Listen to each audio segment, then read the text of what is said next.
People with intellectual disabilities are one of the most vulnerable populations to COVID-19. However, the most important risk for people with intellectual disabilities is not their underlying condition, but the lack of access to healthcare. They're at increased risk of respiratory disease, increased risk of influenza, of pneumonia, of deaths from all of these causes.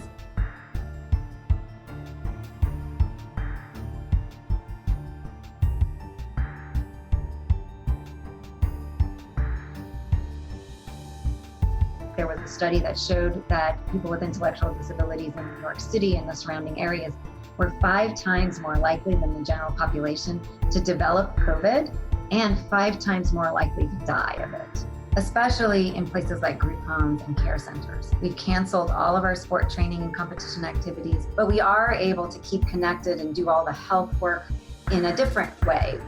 Although athletes aren't able to practice in person, we are doing a great deal to help them to be able to stay in shape at home. We're doing fitness videos. 1, 2, 3, 4. School of Strength, which is a wonderful video workout series that we've been working on with WWE. Let's go. 1, 2, 3.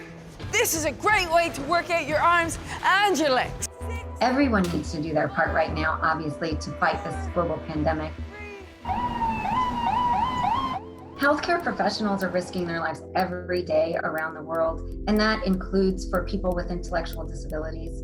But over 80% of healthcare professionals have not been treated on how to take care of somebody with intellectual disabilities. We're creating a very simple online training for all healthcare professionals on how to treat people with intellectual disabilities for COVID. Step 1 is to make sure that the words that we use are plain language and are meaningful.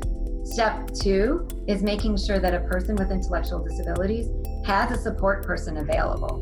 Step 3 is making sure that people with intellectual disabilities are prepared for the procedures and the testing they might have to go through, like a nasal swab, making sure that they can see what's going to happen before it does. Step 4, make sure that people with intellectual disabilities are able to have those discussions and have those understanding of the treatments that you're going to be requiring, as things like having quarantine at home and what that looks like, as well as any instructions on medications or treatments in the hospital and decisions around those.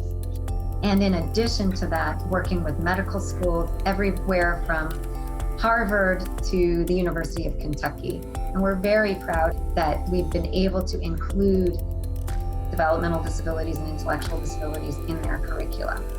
Everybody should choose to include, and right now, in this pandemic, this means make sure that people with intellectual disabilities are included in their healthcare.